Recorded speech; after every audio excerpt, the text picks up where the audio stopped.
Merry Christmas, everyone! I'm here giving you my next Christmas countdown. Since I'm running out of Christmas countdown ideas, I decided on a topic that's kind of similar to the one I did 2 years ago, but instead of games I got for Christmas, I'll be talking about games I first played during the Christmas season. If I play a game during the Christmas season, or at least around that time, I'm more likely to adore the game than if I were to play it any other time of the year, so this should be a fun topic. Though I do have a rule. I have to have played a decent amount of the game in December. I can't just say, oh, I played it for a few days in December and spent the entirety of January beating it, so I'm covered. No, that doesn't count. Let's go. Just what I needed. Wow, pretty funny how this game started out my Christmas games list and my December games list. In spite of what I just said about how I can't just say that I'm covered because I played a game for a few days in December, and the fact that I got this game for Christmas, as you'd know if you saw my Christmas games list, and the fact that Christmas is only a week before the end of the year, so I don't have enough time to play the game before then. But come on, Mega Man X isn't very long, so I had time to play through a decent amount of it before the end of the month. One problem that the traditional Mega Man games, even the best ones, suffer from, is that not a lot of them have enough innovation. So since the X series is the start of the new Mega Man series, it'll definitely feel like a new experience. Not only does the game have 16-bit graphics and music as opposed to 8-bit graphics and music, but even your ability to charge up your beam to give you more strategies, and cling to walls making it easier to move around. Is there anything else I can possibly bring up that I didn't already say in my list of games I've gotten for Christmas? Okay, case in point, it's a good game.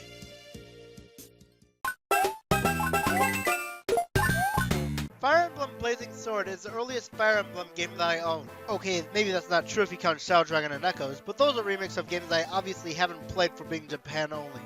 Even though the game has aged somewhat poorly, it's still a lot of fun. It really puts your strategies to the test since pretty much every decision will matter in this game, and it even has some features that weren't in Shadow Dragon, such as ally phases and being able to chop down trees to make bridges. This is also possibly the closest game prior to Awakening we had to including a waifu simulator, and Lyn is definitely a great waifu.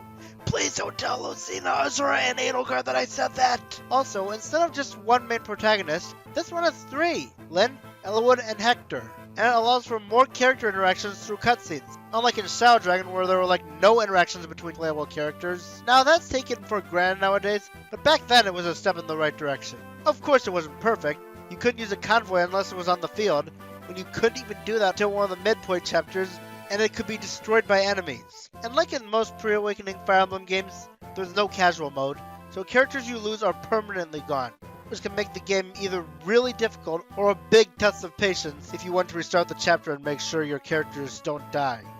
Good game though!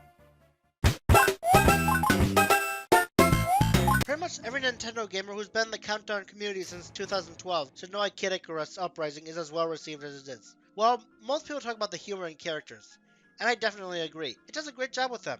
Just as long as we're ignoring this unfunny and unlikable brat that'll be at the top of Santa's naughty list in an instant. But to be fair, even the better comedians can post cringe at times. But mostly the jokes are definitely quotable, especially the ones from Pit and Hades. But characters aren't the only thing that matters. The graphics are actually quite stunning, especially by 3DS standards. The gameplay could have been a little better though. I mean, while the shooting controls aren't game-breakingly bad, they're still kind of awkward and take a bit of getting used to. But at least the walking and flying controls are still good.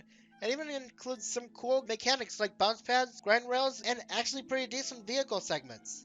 Though it is annoying with how the difficulty keeps lowering whenever you die, forcing you to restart the entire level if you want to play on certain difficulties, and raising the difficulties even has a cost. Still a good game. I didn't think Yoshi's Island would be this low on the list, but I guess I have no choice. And I guess it only goes to show that I enjoy games more if I play them during the Christmas season than if I were to play them in like January or February. So this game did have some competition. Like I said before, the Game Boy Advance version was an absolute joy to play as a kid when I got it for Christmas. So much that seeing gameplay of the SNES version with the SNES sound effects actually feels somewhat uncanny to me because it's not the version I grew to love. And honestly, I think the Game Boy Advance version should be considered the definitive edition because it not only managed to keep the amazing color scheme, nostalgic value, decent length, and creative bosses, it's also portable so you can play it when you're away from home. Okay, that's something you could also do in the Super Nintendo Classic Edition, but here's something you can't do in it. Play 6 all new levels that weren't in the original. One that really puts your athletic skills to the test, a series of great castle puzzles, a level where you use all of Yoshi's transformations, a level full of opportunities to be able to use enemies to your advantage, an amazing winter wonderland, and a stage full of challenges that are unlike anything you've ever seen. Unless you're a fan of ROM hacks. And these levels are a lot of fun to play through, even if the few who've played them will disagree with me on the last one. Still, give this game a try if you want more fun with Yoshi's Island. Spirit Tracks. One of the games that suffers the sad fate of most portable Zeldas by not being very well known like the much more famous console games. Real shame too, since this is my 4th favorite game in the franchise, though I do get this strange feeling that it might become lower ranked eventually.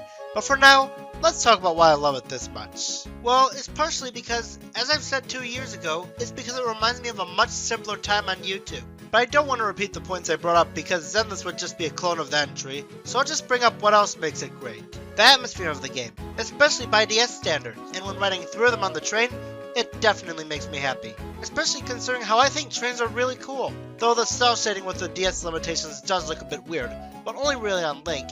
And I also am a bit disappointed that this version of Link doesn't seem to be related to the previous Links. And you do have to keep going back to the Spirit Tower, but at least you don't have to go through the same rooms repeatedly like you did in the Temple of the Ocean King.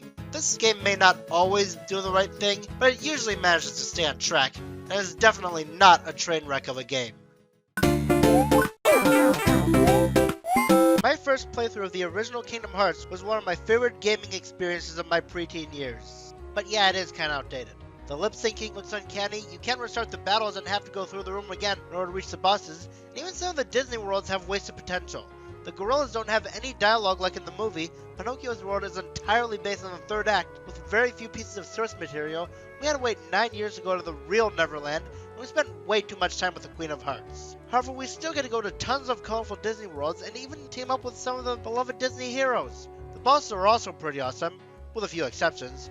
Without being able to climb a giant possessed man-eater while attacking dark spheres on it, and the epic many-phase final fight. The latter's not as cheap as it sounds. It also has some great platforming segments that even its superior sequel lacks, and while it does have some stupid and contrived story elements, it's pretty simple and not as stupid as some of the plot points in the later game stories. So I'd say give this game a try, if you're interested. Okami is definitely one of the best stylized games I've played. Seriously, how many times do you see graphics like these? And how many times do you get to play as a wolf goddess who can control different elements just by painting in the open air? This game also tends to convey a lot of different emotions, such as joy, laughter, sadness, and fear. And they do a great job with that, especially fear. There's so many dark moments in this game.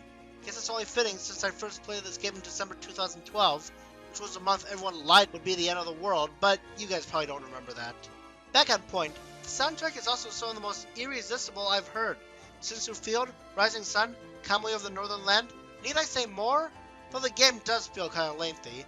I mean, at the time I scripted this, Miss Sayanella was in the 40s parts of her Let's Play of the game and still barely halfway through. And even now, she's not even in the last quarter yet. I'm just surprised I even managed to beat the game in 3 weeks, especially since there's a lot of cases where it's not specific enough of what you need to do. Still, pretty sweet game, and you'll have a howling good time. Sorry. There were actually 2 Smash games that I first played in December. Those games are the 2 most recent installments, Smash Wii U and Ultimate. But which one do I prefer? I would choose Ultimate because even though Ultimate's probably the better of the 2, and I definitely raised my ranking of it from a C+ to a B+ with some of the DLC, I still can't get over how they sacrificed 3 awesome modes in exchange for a world of never-ending torture that'll ruin your Christmas. Okay, now to talk about this one. Well, even though one could argue that pretty much everything this game did, Ultimate did better, there are some exceptions. Because unlike Ultimate, this game actually had home run contests from the start, and it still had event matches and All-Star mode. Not to mention, collecting trophies was much more fun than collecting these boring old spirits. It also brought in a lot of third-party characters that you probably would have never expected to see in the Smash Bros. Game, such as Ryu, Bayonetta, and Cloud. That proves that some requested third-party characters might have a chance of getting into Smash after all. While Ultimate's soundtrack was great, I feel it didn't have enough beautiful songs.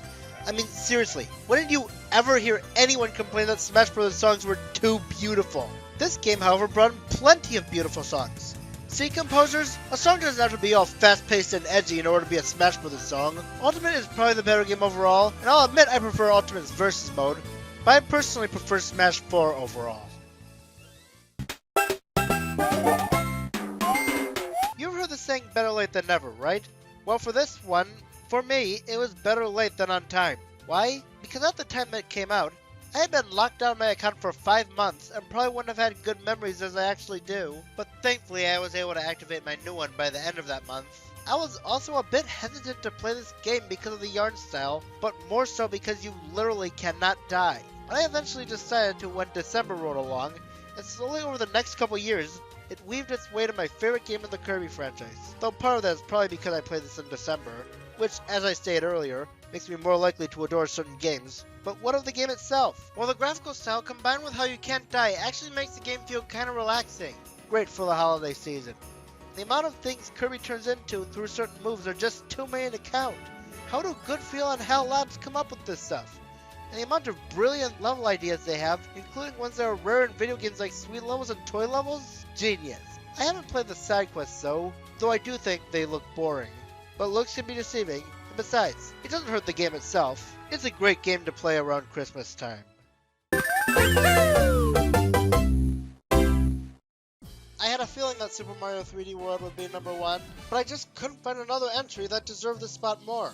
If I had to play through one game every winter, I would probably choose this one.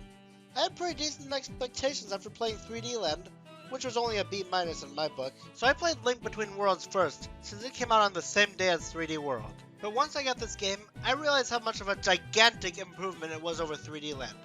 I was expecting yet another Super Mario Bros. Style game with very little innovation from all the new Super Mario Bros. Clones that kept getting pumped out. But when I played it, I realized that it has much more mechanics such as clear pipes, double cherries, and being able to play as 5 characters instead of 3, one being Peach. For once in her life, Peach isn't completely useless. Enjoy it while it lasts because it won't last for a lot of games. It also has a better selection of bosses than in 3D Land, because we also have bosses like Hissocrat, who you use the catsuit to beat, and King Kathunk with the jigsaw mechanic. But it gets even more points in its visuals and music. They're just so beautiful that sometimes I just feel like I can't get enough of them. It is further proof of how underrated the Wii U was, and it baffles me that it didn't get this console the amount of money it deserved. This is just so outstanding that it is my favorite game on the Wii U, and it is my favorite game I first played in December. This has been Manufacturer 7 the Second, and I wish you all a Merry Christmas and a Happy New Year.